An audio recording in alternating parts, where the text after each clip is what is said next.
하나님의 말씀 로마서 1장 28절로 32절입니다. 다 같이 합독하십니다.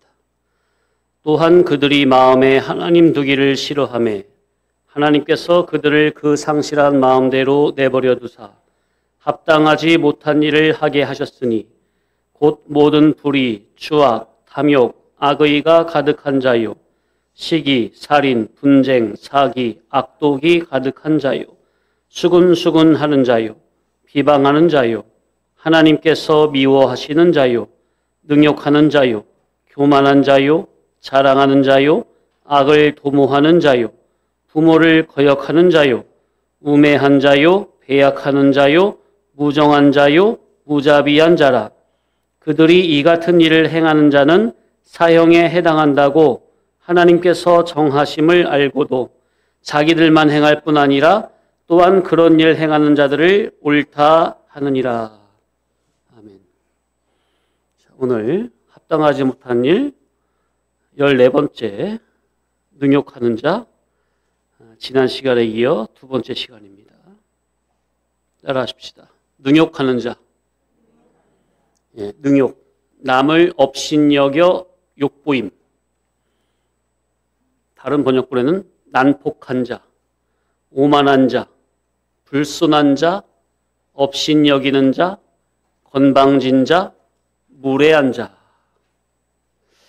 자, 그러고 보면 남을 능욕한다는 것은 어떠한 특수한 악인만 저지를 수 있는 게 아니라 우리 중 누구라도 가해자가 될 수 있다는 것이니 성도는 자기의 기존적인 성격, 성질과 언행심사를 면밀히 돌아보아 하나부터 열까지 진리와 아가페의 진로, 위로부터 다시 거듭나기를, 고침받기를 힘써야 할 것입니다.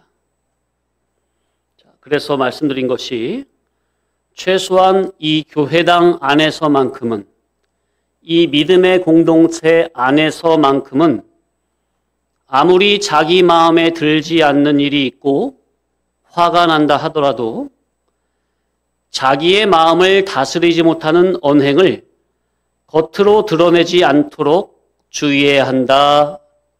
거듭 말씀드렸습니다. 그것은 절대 위선이나 가식된 행동이 아닙니다. 오히려 자기 속에 화를 주체하지 못하고 그대로 드러내는 그것이 오히려 무례하고 오만불손하고 난폭한 것으로 연약한 성도를 능욕하는 질임을 명심해야 합니다. 이해되시죠? 자기 속에 그것을 그대로 표출한다는 것은 안 좋은 말로 그대로 말하면 미개인이에요.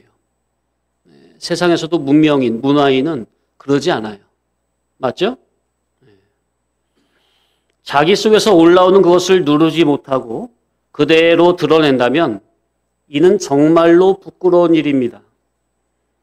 만약 그런 일이 있다면 최대한 잠잠하고 티를 내지 말고, 그런데 이제 성도님들 보면 사람에 따라 성격에 따라 다른데 이 자기 속에서 이렇게 기분 나쁜 것을 그대로 얼굴에 표출이 되는 사람이 많아요. 많지는 않은데 있죠. 그런 것들도 우리 성도님들은 좀 내가 평소에 봐가지고 주변 사람들에게 그런 말을 듣는다. 그러면은 그것은 결코 이렇게 좋은 것이 아니니 이렇게 하나님 앞에 기도해야 돼요. 자기의 모습을 그런 좀 자제하고 절제할 수 있기를. 저도 뭐 그런 부분에서는 저도 뭐 솔직하기 때문에 뭐 가면을 이게 억지로 막 이렇게 막 속에서는 안 그런 데서 겉으로 막 일부러 막 웃거나 그러진 못하는데, 그러나 그렇게 그래도 누가 봐도 너무 이렇게 저 사람 왜 저러지 할 정도로 얼굴에 이렇게 표출이 되는 것은 이게 좀 좋은 게 아니에요.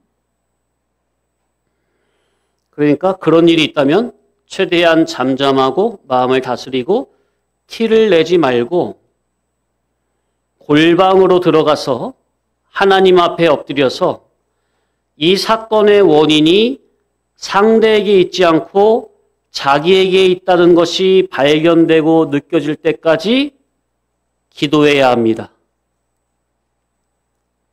정말 중요한 말씀 드렸어요. 자, 내가 화나는 사건이 누구에게 있지 않고 누구에게 있기까지, 그것이 깨달아질 때까지 골방에서 기도하라고요?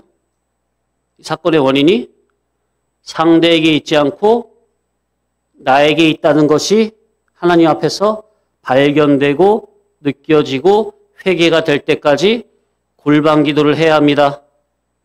아멘. 그런 기도 안 하면 그거 완전히 육댕입니다. 예수님 수십 년 믿었네, 내가 직분이 뭐네, 전혀 상관없어요. 완전히 순육댕이에요. 부끄러운 거예요. 절대 무슨 뭐 집사님이네 권사님이네 인정 못해요. 천하 부끄러운 일이에요. 자기 감정이 솔직한 게 아니에요, 그건.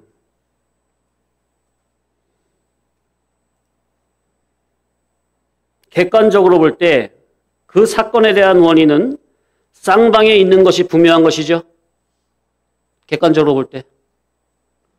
그리고 어쩌면 나보다는 상대에게 더 큰 책임이 있다는 것이 명확하다 해도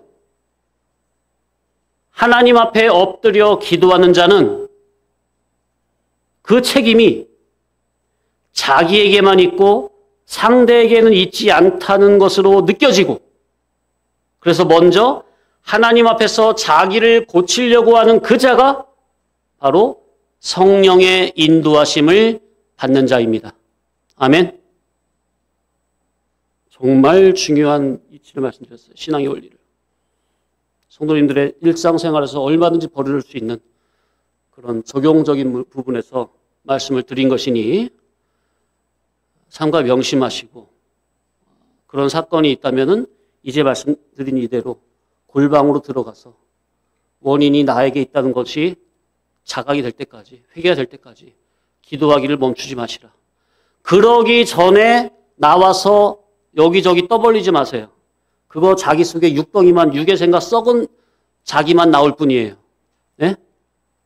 사망운동만 할 뿐이라고요. 여기저기. 악취만 풍길 뿐이라고요. 그래서 책임이, 기도하다 보면 책임이 객관적으로 보면은 양쪽에 있고, 또 객관적으로 보면 또 상대가 더 많다 하더라도 이것이 하나님 앞에서 기도하는 사람은요, 엎드리는 사람은 가장 큰 원인은 나로구나. 하나님 앞에서 자기를 돌아봐요. 이게 바로 성령님의 인도하심을 받는 사람이에요. 자, 극단적인 예로 서울의 모 교회에서 몇 년 동안 어떤 사람이 들어와서, 성도로 이렇게 들어와서 열심히 신앙생활, 종교생활, 충성봉사를 하면서 관계성도 잘 맺었어요. 성도님들하고. 그러다가 이제 이 사람이 무슨 제가 정확한 건 모르겠는데, 어디에 투자를 하면은 큰 이익을 본다고. 내가 지금 기도를 열심히 하고 새벽마다 기도하고 철야 기도도 하고 있는데 내가 하나님께 응답을 받았기 때문에 하나님께서 여기에 큰 복을 주시기로 했다고 하면서 교인들한테 몇백만 원, 몇천만 원, 몇억 원씩 걷어가지고 수천억 사기를 치고 잠적한 일이 얼마 전에 있던 뉴스에서 봤어요. 자, 그러면 객관적으로 봤을 때 그 사기친 사람이 잘못한 게 분명한 겁니까? 그러나 그것을 하나님 앞에서 생각을 하면 내가 그 사람들이 사기꾼한테 사기를 당한 그것은 자기 속에 사기를 당할 수밖에 없는 그런 요소가 내 속에 들어있던 것이 분명합니까? 물질에 대한 탐심, 탐욕, 그것 때문에 사기를 당한 게 분명합니까? 내 속에 그런 마음이 없다면은, 탐심, 탐욕이 없다면은 사기꾼이 나한테 무슨 말을 해도 에이, 귀뚜로 들을 거 아니에요. 그런데 내 안에 사기성이 있으니까 사기꾼의 말을 들을 때 그래? 그래? 야, 기가 막힌데? 나도 한번 해볼까? 이렇게 되는 거죠. 그러니 성도는 항상 사건 앞에서 그 사건 자체에서 인과관계를 증명하려고 하기 이전에 이렇게 하나님 앞에서 자기의 신앙 인격을 돌아보는 모습이 항상 먼저 필요한 것입니다. 아멘.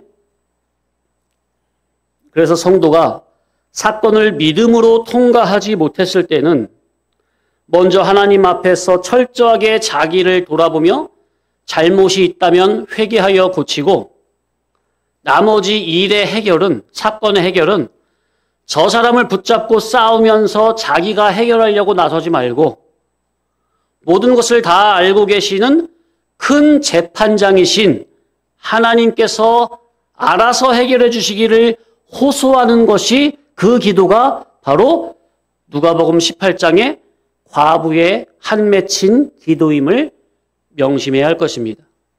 아멘? 사람 붙잡고 싸우지 마시라고요. 그 사람 때문에 아무리 억울한 일이 있어도 세상에서는 사람끼리 싸우고 그 때문에 서로 뭐 법정 소송하고 하겠지만 믿는 성도 안에서는 절대로 사람 붙잡고 싸우지 마시라. 아멘? 큰 재판장이신 하나님께서 다 훤히 알고 계시니 하나님께서 알아서 해결해 주시기를 아버지 앞에 엎드려 호소하시라. 그것이 바로 과부의 한 맺힌 기도다. 이게 믿음 있는 성도가 사건을 해결하는 자세인 줄 믿으시기 바랍니다. 예, 그렇게 해결해야 돼요. 그렇게. 바라기는 우리 성도교회 모든 성도님들은 이런 참된 신앙인으로 거듭나기를 정말 간절히 바랍니다.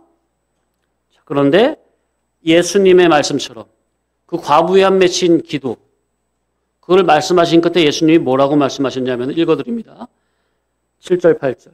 하물며 하나님께서 그 밤낮 부르짖는 택하신 자들의 원한을 풀어주지 아니하시겠느냐?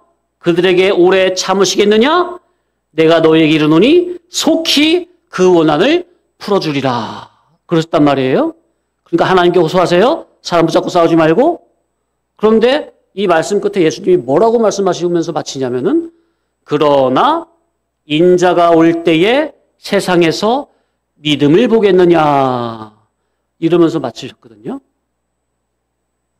그러니까 이게 무슨 말이에요? 자기가 그런 억울한 일이 있으면은 큰 재판장이신 하나님께 호소하면 되거든요. 엎드려서.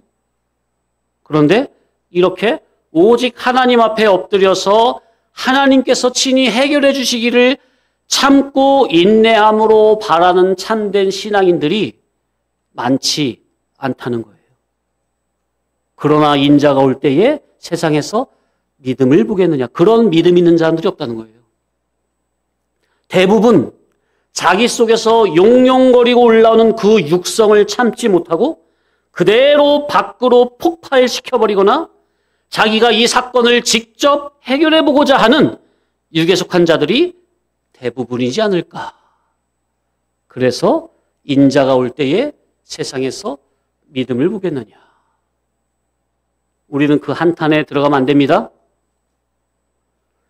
자기가 사건을 해결하려고 함부로 나서다 보면 이는 거룩한 주님의 몸된 교회 안에서 불필요한 감정 싸움을 하게 되고 그러면 주님의 피로 값주고 사신 형제를 미워하고 능욕하는 자가 되어 오히려 그 본인이 하나님의 미움을 살 수 있다는 것을 명심해야 합니다. 무서운 말씀입니다. 긍휼이 없는 자에게는 뭐가 기다리고 있어요? 긍휼 없는 심판이 기다리고 있어요. 형제가 그렇게 됐을 때 용서를 구하면 긍휼히 여기고 불쌍히 여기고 용서를 해줘야 합니다. 자, 그래서 지난주에 서문학교회, 서문학교회는 사대간을 바꾼 교회니 서문학교회를 본받자는 의미에서 사대간에 대해 말씀을 드리던 중 다 하지 못하고 두 가지만 말씀드리고 마쳤죠. 자, 서머나교회의 사대관 네 가지 뭐라고 그랬죠? 자, 해봅시다. 시작. 생명관, 시간관, 안고관, 부요관. 다시 한번 시작. 생명관, 시간관, 안고관, 부요관. 안고, 편안하고 고생스러운 거.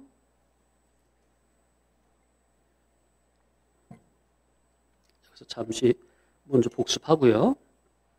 첫째, 생명관.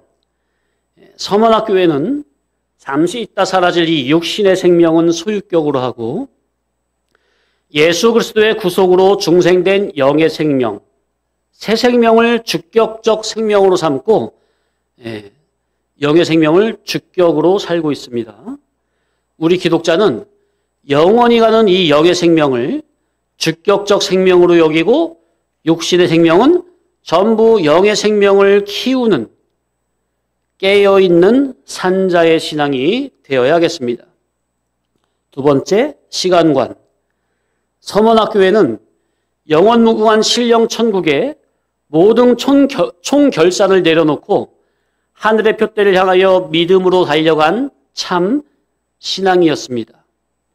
우리의 기독교는 시간에 국한된 죄인들이 만들어낸 하나의 종교가 아니고 시간을 초월하는 신령천국을 우리에게 주실 목적으로 하나님께서 위에서 이 땅으로 내려오신 참 신앙으로, 그래서 기독신앙은 인간의 본분입니다. 내가 금수나 버러지로 태어난 게 아니라 인간으로 태어났다면 반드시 너의 창조주요 구속주인 예수님을 너의 주인으로 모시고 그분과 동행해야 합니다.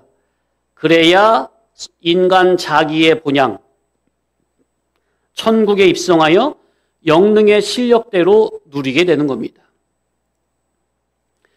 이 물질 세상과 시간에 속한 모든 것은 전부는 변질되고 변동되고 변모되고 불에 타지고 바람 불며 날아가고 썩어 없어질, 사라질, 마지막 날엔 불심판에 다 사라질 임시적인 것들입니다. 이 임시적인 물질 세상에 자기의 힘과 정성과 노력과 정력을 바치는 자는 어리석은 자들로, 이 세상이 불타질 때 불타질 세상을 위해 열심을 낸 자기의 그 이력도 전부는 함께 불타질 것입니다. 위로부터 거듭난 신앙인은 이 세상을 어떻게 보고 어떤 목적으로 살아가는 겁니까? 시공간에 속한 지나가는 것은 결국 썩어 없어질 것이니 지나가는 세상 것에 자기의 생명을 투자하지 않고 오히려 시간에 속한 모든 것들을 다 이용 활용하여 영원한 천국 내세를 준비하는 겁니다. 아멘. 이게 성도가 세상을 대하는 자세입니다. 자, 그래서 따라합시다. 교회, 에클레시아. 예, 에클레시아는 두 단어의 합성을 하고 그랬죠. 에크, 그 다음에 클레오, 레시아. 그래서 에크는 어디에서 어디 밖으로, 클레오, 모임. 자, 그래서 에클레시아는 이 세상에 살지만 이 세상에 속하지 않고 이 세상에서 따로 부름받은 자들의 모임. 이것이 바로 에클레시아, 교회의 정의입니다. 자, 그러니 참 교회는 세상 사람들의 가치관으로는 이해가 안 되는 삶을 사는 것이 당연한 겁니다. 세상 사람들에게 인정을 못 받고 이해를 못 받고 때로는 왕따 당하는 그게 이상한 게 아니라 그런 환난 박해를 기독자는 마땅히 여기는 겁니다. 아멘. 성도님들 이런 식으로 거듭나셔야 되겠죠? 우리 주님이 주시려는 것은 시간을 초월한, 인간의 정신계를 초월한 사색 밖의 세계, 곧 영원한 실상 세계인 낙원 천국을 주시려는 것이니 참된 성도라면 성경을 통해 죽음선 넘어 영원한 천국에 대한 믿음으로 바라고 소망하고 준비해야 합니다. 자, 오늘 세 번째 따라합시다. 안고관. 예, 뭐가 편안하고 고생이냐, 이걸 구별을 해야 된다는 거죠. 자, 서문학교회는 믿음으로 말미암아 하나님의 백성과 함께 고난받는 것을 이 세상에서 잠시 죄악의 낙을 누리는 것보다 더 좋아하는 신앙이었습니다. 야, 이게 진짜 이게 살아있는 신앙이죠? 이거는 하늘 소망으로 그 정신이 깨어있지 못하면 절대로 그리할 수 없는 진짜 하늘에 속한 신앙임을 알아야 합니다. 그래서 로마 원형 경기장에서 짐승의 밥으로 사람들의 구경거리로 죽어가면서까지 신앙을 지키던 그 순교자들을 로마인들은 절대로 이해를 할 수가 없는 것입니다. 자, 성경을 찾아볼까요? 히브리서 11장 24절로 26절.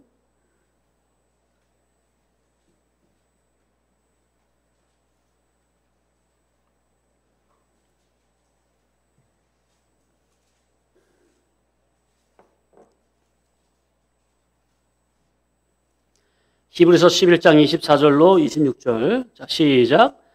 믿음으로 모세는 장성하여 바로의 공주의 아들이라 칭함받기를 거절하고 도리어 하나님의 백성과 함께 고난받기를 잠시 죄악의 낙을 누리는 것보다 더 좋아하고 그리스도를 위하여 받는 수모를 애굽의 모든 보화보다 더 큰 재물로 여겼으니 이는 상 주심을 바라봄이라. 참, 이게 진짜 믿음이죠. 자, 믿음으로 모세는 바로의 공주의 아들이라 칭함받기를 거절하고 도리어 하나님의 백성과 함께 고난받기를 잠시 죄악의 낙을 누리는 것보다 더 좋아했습니다. 무엇으로 인해서? 예, 믿음으로 인해서, 믿음으로. 자, 히브리서 11장 보면 믿음은 바라는 것들의 실상이요 그랬잖아요. 그러니까 무엇을 바라는 게 믿음이라고요? 무엇을 바라는 게 믿음이에요? 예, 실상을 바라는 게 믿음입니다. 실상이 어디죠? 하늘나라, 신령, 천국. 하늘나라, 신령, 천국을 바라는 것이 참된 믿음으로 모세는 믿음으로 하늘나라, 신령, 천국을 바라는 참된 믿음으로 잠깐 죄악의 낙을 누리는 것보다 하나님의 백성과 함께 고난받기를 더 좋아했습니다. 그러니까 실상을 참으로 소망함으로 바라면 모세처럼 이렇게 사는 것이 당연한 겁니다. 또 모세는 믿음으로 26절에 그리스도를 위하여 받는 수모를, 이것을 비슷한 말로 하면은 그리스도를 위하여 받는 수모가 뭐예요? 성도인들에게 삶 속에서 적용하면 그리스도를 위하여 받는 수모를 성도인들이 삶 속에 적용하면은 이게 뭐죠? 말씀 순종을 위하여 받는 수모, 이렇게 적용할 수 있겠죠? 그리스도인들은 주님의 말씀을 지키는 거니까. 근데 마귀가 지배하는 세상에서 예수님의 말씀을 지키려고 하면은 당연히 수모를 겪습니까? 이해를 못하고 왕따를 당하죠? 그죠? 인격모독을 당하죠? 그런데 믿음의 사람은 믿음으로 그리스도를 위하여 받는 수모를 세상의 모든 보화보다 더 큰 재물로 여긴다는 거예요. 아멘? 이게 믿음입니다. 이게 하늘에 속한 믿음이 아니면, 신령 천국에 속한 믿음이 아니면 이게 안 되는 거예요. 자, 그 26절 제일 끝에 무엇 때문에? 이는 뭘 바라봄이라? 뭘 바라봄이라? 상 주심을 바라봄이라. 어디에 상 주심? 하늘나라의 상 주심. 신령 천국의 상 주심. 이게 바로 믿음입니다. 우리의 믿음. 우리의 믿음의 근원, 출처. 자, 그러니 믿음은 반드시 뭐와 함께 움직인다고요? 지난주에? 예, 소망과 함께 움직인 거예요. 어떤 소망? 하늘 소망, 하늘 소망. 하늘 소망은 변동되지 않고 변질되지 않고 변모되지 않고 영원부터 영원까지 변함이 없습니다. 확고부동합니다. 확고부동한 하늘 소망이 위에서 나를 부르고 계시니 위에서 부르신 그 부르심의 상을 바라보며 그걸 믿음으로 붙잡고 나아가니 견인불발이라. 따라합시다. 견인불발. 굳게 참고 견뎌 마음이 흔들리지 않음. 견인불발이라. 서문학교에는 주님을 뜨겁게 사랑하는 인격적 신앙 믿음으로 평안도, 고난도, 빈곤도, 나태도, 안일도, 어둠도 다 이겨냈습니다. 자, 신앙 성도들이 언제 넘어질까요? 고난일 때인지 평안할 때인지. 신앙이 아주 어린 갓난아이일 때는요, 고난에도 넘어지고 평안에도 넘어집니다. 조금 자란 신앙이 어린아이일 때는요, 좋을 때는 괜찮다가 조그마한 고난만 오면 그 돌뿌리를 이기지 못하고 그냥 넘어져 버립니다.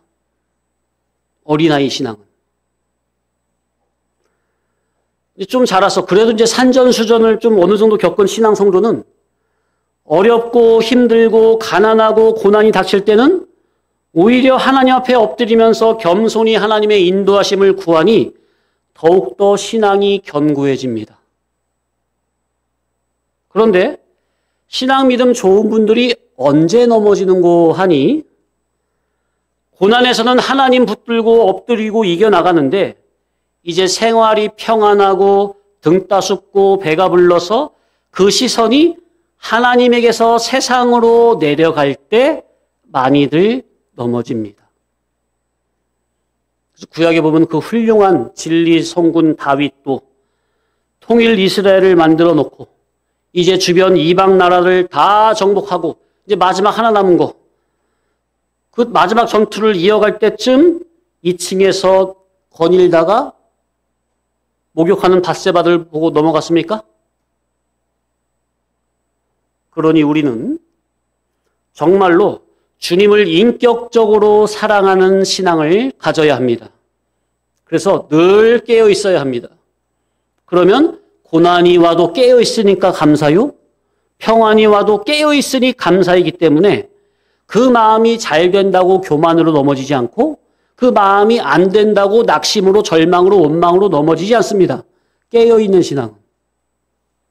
그래서 우리 신앙은 주님을 사랑하는 이 신앙 믿음밖에 없는 거예요. 주님의 말씀을 믿고 위에서 불러주신 하늘에 속한 산 소망을 믿음으로 바라며 주님을 뜨겁게 사랑하는 이 믿음, 소망, 사랑밖에 없는 겁니다. 아멘? 신을 부정하는 무신론자들은 신 없이 자기 힘으로 이 세상에서의 행복한 삶을 바라고 있습니다. 다른 이방 종교인들 역시 자기들의 신의 이름으로 이 세상에서의 행복한 삶을 바라고 있습니다. 그러나 우리 기독자는 예수님 이름으로 이 세상에서 고생하지 않고 편안하게 사는 것이 행복이 아니요, 그러한 삶이 중요한 것이 아닙니다. 하나님의 자녀여 천국 백성인 교회 자기가 나의 구속주요 나의 왕이신 예수님을 등 뒤로 하고 세상의 부귀영화로 예수 남편 내버리고 세상 남편으로 행복해질 수 있을까요? 하나님과 세상을 동시에 섬길 수 없습니다. 그런데 예수님 믿으면 이 세상에서 고생 끝, 행복 시작, 이런 걸 바라며 믿는 자들도 많이 있습니까? 하나님의 자녀요 천국 백성인 우리는 하나님께서 나를 인간으로 창조하여 이 세상에 보내신 창조의 원인, 동기, 목적대로 곧 고난이든 평안이든 질병이든 건강이든 환난, 풍파든 편안한 삶이든 상관없이 항상 늘 하나님의 구원 목적에 합당한 삶으로 거룩하고 진실하게 사는 이것이 중요한 것입니다. 진리 성도는 어떻게 사는 것이 중요하다고요? 항상 따라합시다. 거룩하고 진실하게. 이게 중요한 거예요. 어떤 상황에서든 거룩하고 진실함을 잊지 마시기 바랍니다. 평안이든 고난이든 환난 풍파든 건강이든 질병이든 어떤 상황에서든 거룩하고 진실한 이것을 잊지 마세요. 우리의 신앙은 출처가 곧 원인과 동기가 확실합니까? 어디죠? 천국. 목적도 확실합니까? 어디예요? 천국. 그렇다면 그 거룩한 나라 신령 천국에 들어가려면 이 세상에서 어떻게 사는 삶이 중요하다고요? 거룩하고 진실하게 사는 삶이 중요하다. 우리가 거할 영원한 나라는 거룩하고 진실한 나라니까 이 세상에서 어떤 상황에서든 거룩하고 진실함을 잊지 마시라. 그래야 그 나라에 갔을 때 딱 맞지 자기하고 질이. 이 세상은 잠깐 지나가는 나그네요 훈련소로서 잠깐 거쳐가는 곳입니다. 잠깐 지나가는 동안 고난도 평안도 행복도 불행도 다 거쳐가는 것이니 애써 피하려고 할 필요가 없는 겁니다. 예? 이 세상은 바다라고 그랬죠? 바다 같다고 그랬죠? 바다에는 바람이 불고 바람이 불면 파도는 항상 칩니까? 바다에 파도 치는 것은 당연한 겁니까? 이상한 겁니까? 당연한 거예요. 이 파도가 지나면 다 끝난 겁니까? 계속 오는 겁니까? 바람 불면 파도는 계속 오는 겁니다. 피한다고 피해지는 게 아니라니까요. 피할 수도 없거니와. 그러니 하나님께서 우리에게 어떤 사건 환경을 주시든 매 사건마다 믿음으로 거룩하고 진실함으로 매 사건을 통과하는 게 중요한 것이지 어떻게 해서든 사건 위주, 육신의 안락 위주 그 목적으로 나간다면 이는 이미 성도가 가야 할 정도에서 곧 진리길, 생멸길, 믿음의 길에서 빗나간 것이요 벗어난 것입니다. 어떤 상황에서도 거룩하고 진실한 이 삶을 잊지 마시기 바랍니다. 성도의 그 품위 잊지 마시기 바랍니다. 성도의 품위가 뭐라고요? 성도의 덕목이 뭐라고요? 거룩과 진실.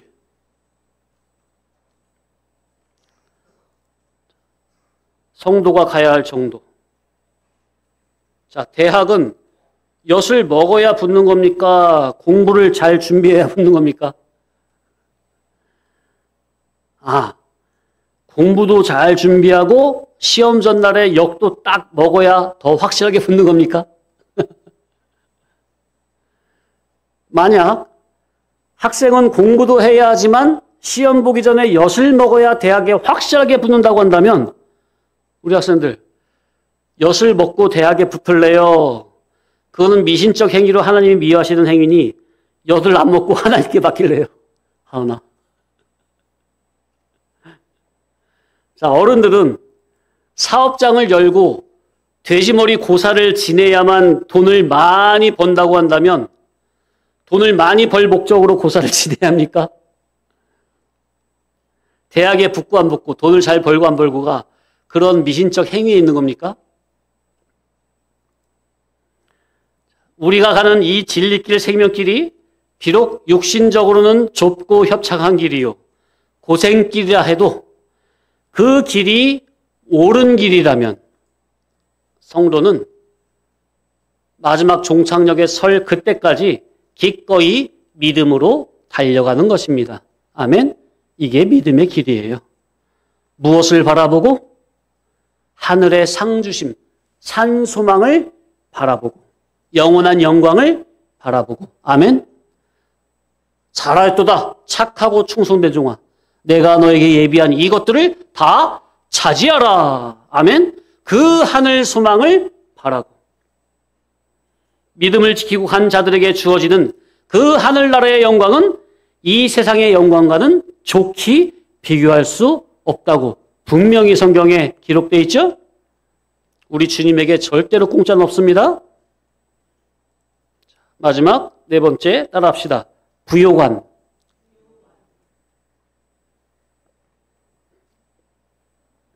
서문학교에는 그리스도를 위하여 받는 능욕을 세상의 모든 보화보다 더 큰 재물로 여기고 하늘의 상주심을 바라고 살았습니다. 이게 그냥 듣기 좋으라고 한 말이 아니라 서문학교회, 믿음의 교회는요, 믿음의 사람들은 실제로 그리스도를 위하여 믿음 지키다가 말씀 순종하다가 세상에서 당하는 고난, 핍박, 환난, 능욕, 그것을 세상의 부귀 영화보다 더 큰 재물로 실제로 그렇게 여겼다니까요. 이게 믿음이에요. 보통 범인들은 열이면 열, 백이면 백, 다 세상의 보화를, 세상의 부귀영화를 좋아하지 않습니까? 그러나 위로부터 물과 성령으로 거듭난 교회들은 세상의 보화보다 그리스도의 말씀 순종함으로 받는 능욕을, 수치를 더 큰 재물로, 보람으로, 기쁨으로, 감사로 여기고 한 겁니다. 아멘? 우리가 이렇게 믿음의 사람으로 다 거듭나야 돼요. 성도님들은 저를 보실 때 어떤 생각이 드시는지. 아침부터 저녁까지, 때로는 밤까지 하루 종일 서재실에서 연구만 하는 제가 누구보다 편해 보이십니까? 성도님들은 밖에서 힘들게 일하시는데 저는 그냥 서재실에서, 아니면 하루 종일 서재실에서 연구만 하려니 엄청 힘들겠다고 생각이 되십니까? 자, 그러면 성도님들이라면 하실 수 있겠습니까? 단순히 성경 보고 연구하는 그걸 말함이 아니라 주님의 교회의 양들을 책임지고 인도하는 목회자의 이 막중한 책임을 감당하실 수가 있겠느냐를 묻는 거죠. 인간적으로 봐도 이거는 아무나 할 수 있는 게 아니죠. 하나님께서 위로부터 불러주시는 소명이 없이는 감당할 수가 없는 겁니다. 자, 그러면 저는 뭐 누구를 만나는 사람도 없고 어디를 다니지도 않고 하루 종일 아침부터 저녁까지 서재실에만 있으니 제가 어떻게 막 힘들고 답답하고 죽겠고 미칠 지경 같은, 제가 그럴 것 같으십니까? 그래서 위로부터 하나님께서 신령한 새 힘으로 공급해 주시지 않으면 이 광야와 같은 이 길은 단 하루도 갈 수 없는 곳이라는 것이 절감이 되고 실감이 되는 겁니다.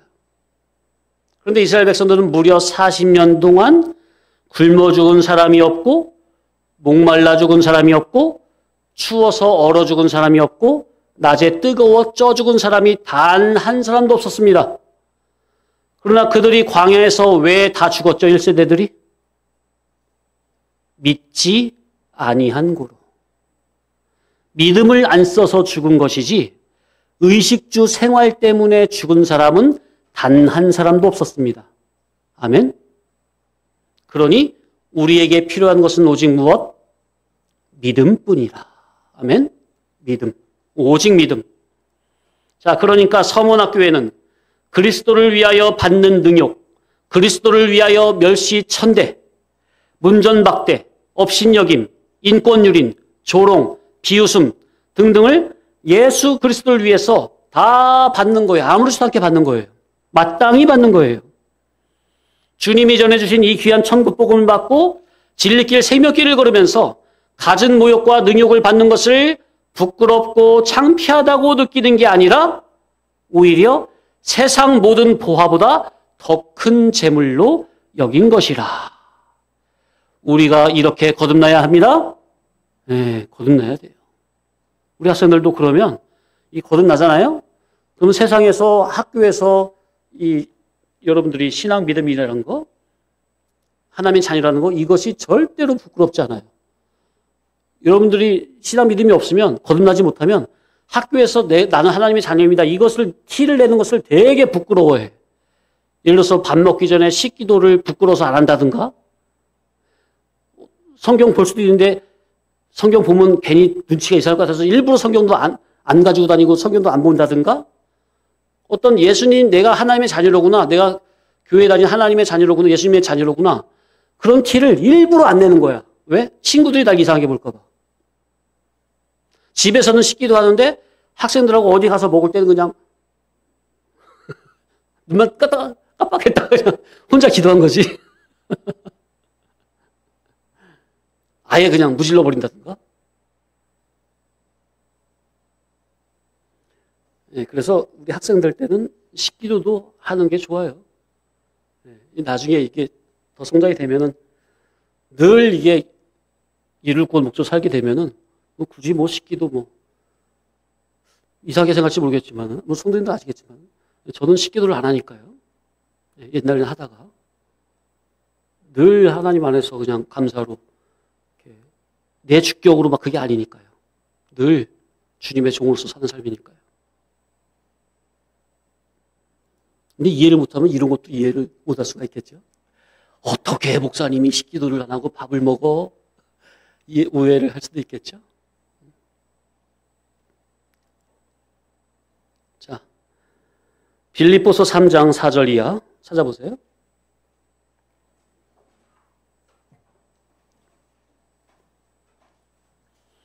빌립보서 3장 4절 이하. 사도 바울의 말입니다. 시작.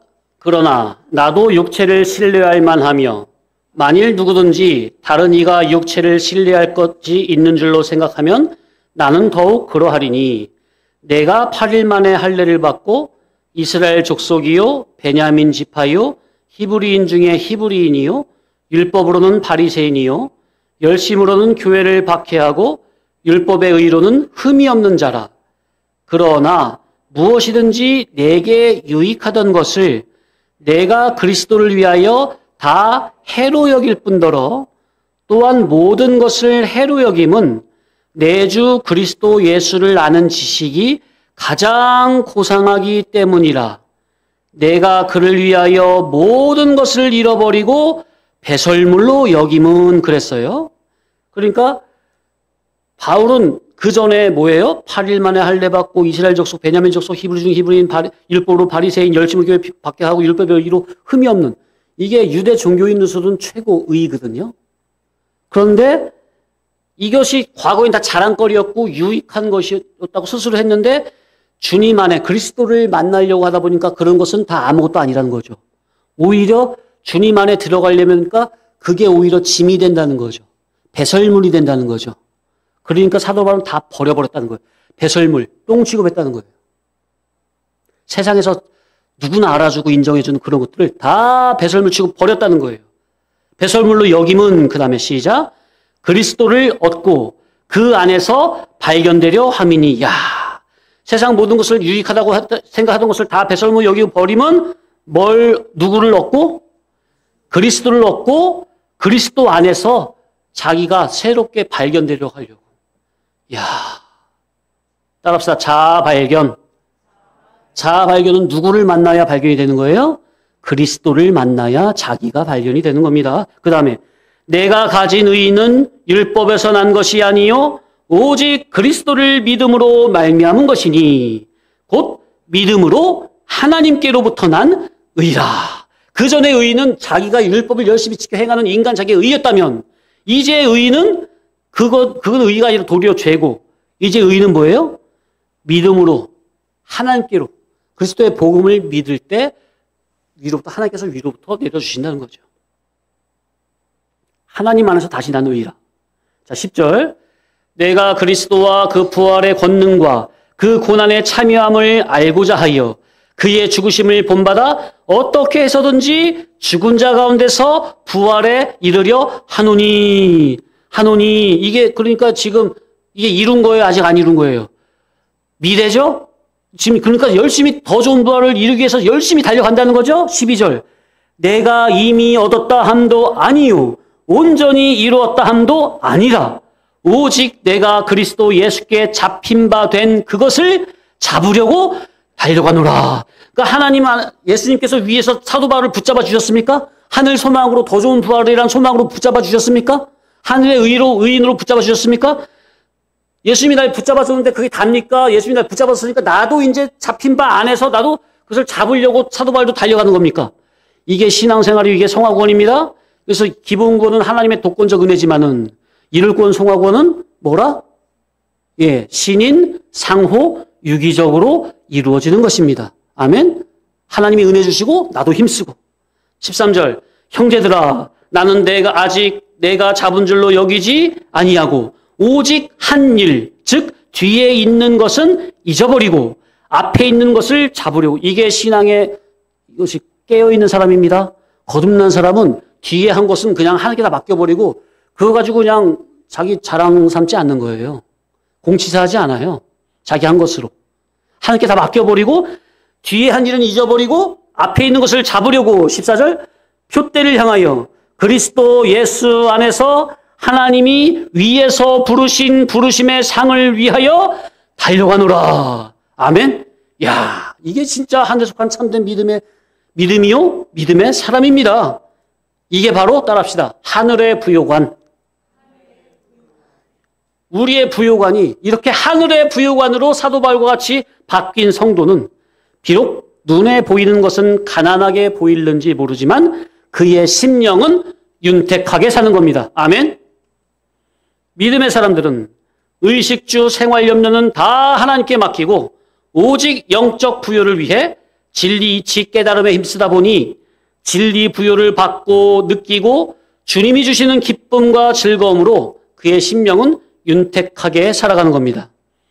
우리가 다 이렇게 살아가야 됩니다. 우리의 심령이 이래야 돼요. 윤택해야 돼요. 윤택하다는 것은 풍요로우면서 기름이 쫘르르 흐르는 거죠. 남이 볼 때는 우리가 사는 겉모습은 초라하게 보일지 몰라. 그러나 우리의 심령만큼은 그리스도 안에서 윤택해야 합니다. 아멘. 부요관이 바뀐 성도는 세상은 모르는 기쁨, 세상은 알 수 없는 기쁨, 참된 평안과 감사가 그의 심령에서 넘치는 겁니다. 아멘. 자, 그런데 능욕하는 자요 그랬어요. 교회에서 주님과 주님의 피로 사신 교회를 능욕하는 행위가 뭐냐? 교회 성도는 앞서 말씀드린 대로 이 사대관, 생명관, 시간관, 안고관, 부요관을 다 바꾸고 이렇게 살아가야 하늘 소망을 바라보며 살아가야 하나님께서 참으로 옳다 하시는 건데 교회의 설교자가 이것을 다 세상으로 뒤집어서 예수님을 잘 믿으면 복받아서 이 세상에서 잘 먹고 잘 삽니다.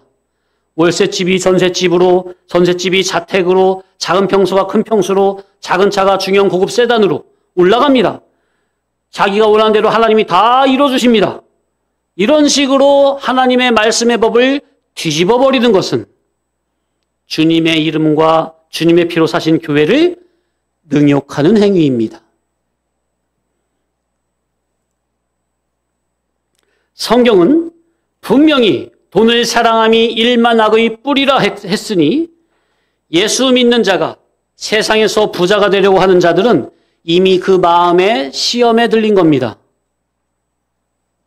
그 자의 마음에는 돈이 하나님이 되어 있는 시기입니다. 그렇기 때문에 돈이 언제든지 자기를 부르면 언제 어느 때고 진리를 내팽겨치고 진리를 등 뒤로 버려버리고 세상으로 나가게 되어 있습니다. 성도가 주일에 회사에 나오거나 장사를 하면 돈을 몇 배, 몇십 배 더 잘 벌 수 있다고 사탄 마귀가 꼬드기는 소리에 화답하여 나간다면 어찌 되겠습니까? 그 정신은 이미 죽은 것이고 하나님 앞에 철저히 회개해야 합니다. 그렇지 않으면 그 죽은 신앙이 다시 회복되기까지는 정말 오래 걸리고 힘들어요. 평소 하나님을 섬긴다 하면서 평소 진리를 좋다 입버릇처럼 말을 하면서 그 속에 하나님보다 돈을 더 사랑하는 자는 절대로 진리길 생명길을 갈 수가 없으니 중간에 스스로 제 갈 길로 가게 되어 있습니다. 세상에서 부자가 되려고 마음속에서 성도가 용용거리고 있다면 이미 시험에 걸린 겁니다. 그 사람은 진리는 이미 내버렸습니다.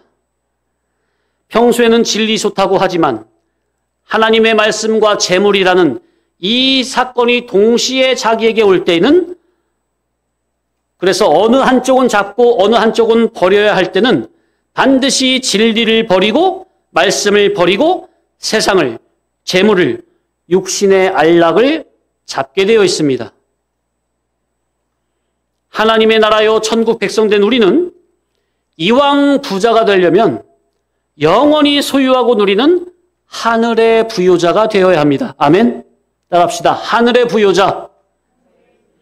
이왕 부자가 되려면 영원한 부요자, 진리이치, 생명이치, 영의이치, 깨달음의 부요자가 되어야지 세상 썩어 없어질 것에 마음을 빼앗기면 어찌 되겠습니까? 마지막으로 말씀을 맺습니다. 능욕하는 자요. 진리 생명가를 따 먹여야 하는 교회 인도자가 비진리 선악과를 먹이는 것은 교회를 업신여기고 유린하고 능욕하는 행위입니다. 천국복음 참 진리를 가르쳐야 하는 교회 설교자가 세상복음 거짓된 것을 가르치는 것은 교회를 우롱하고 능욕하는 겁니다.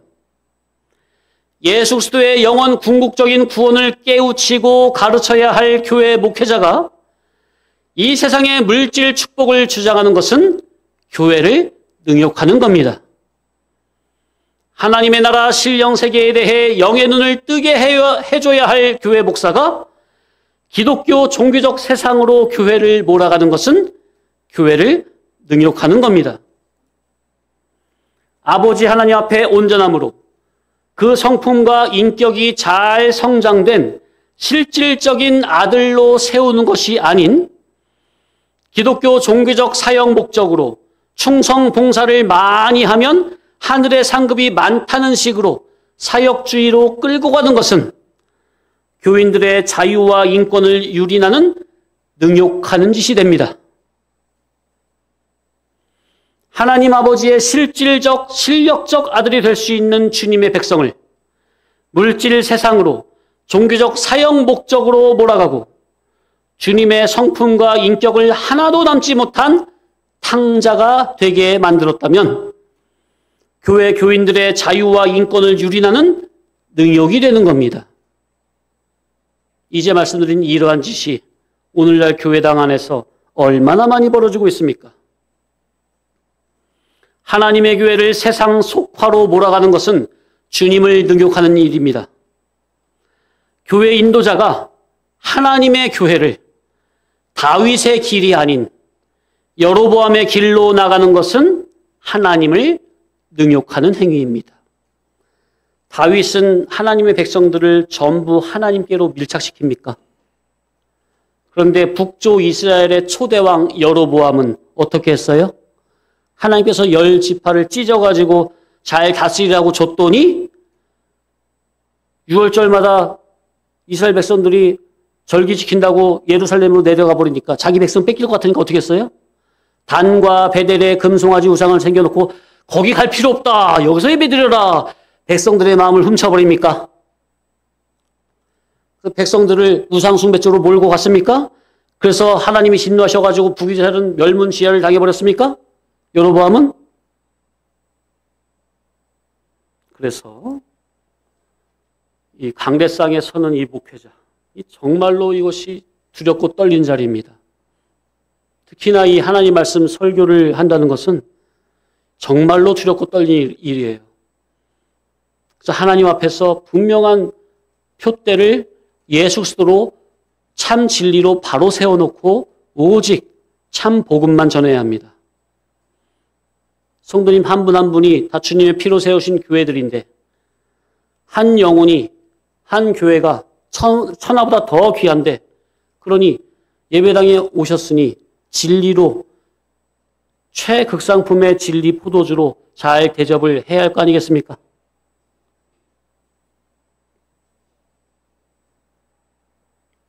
그래서 능욕하는 자요. 2주간 참고해 봤습니다. 잘 되새김질 하시면서 우리 절대로 능욕한 자가 아닌 하나님의 기쁨이 되는 참 교회로 거듭나시기를 간절히 바랍니다. 마쳤습니다.